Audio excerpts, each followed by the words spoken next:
ਇੱਕ ਦਿਨ ਤੈਨੂੰ ਸਪਨਾ ਵੀ ਹੋ ਸਣ, ਗਲੀਆਂ ਬਾਬੁਲ ਵਾਲੀਆਂ।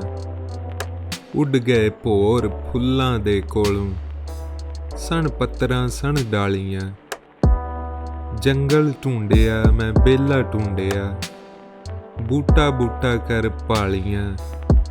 ਕੱਤਣ ਬੈਠੀਆਂ ਵਤ ਵਤ ਗਈਆਂ, ਜਿਉਂ ਜਿਉਂ ਖਸਮ ਸੰਭਾਲੀਆਂ। ਸਹੀ ਰਾਤੀ ਲੇਖੇ ਪਈਆਂ, ਚੱਲੇ ਨਾਲ ਮਿੱਤਰਾਂ ਦੇ ਜਾਲੀਆਂ।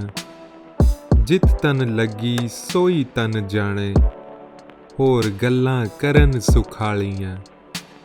ਕਹੇ ਹੁਸੈਨ ਫਕੀਰ ਸਾਈਂ ਦਾ, ਬਿਰਹੋਂ ਤੂੰ ਸਾਡੇ ਜਾਲੀਆਂ। ਇੱਕ ਦਿਨ ਤੈਨੂੰ ਸੁਪਨਾ ਵੀ ਹੋ ਸਣ, ਗਲੀਆਂ ਬਾਬੁਲ ਵਾਲੀਆਂ।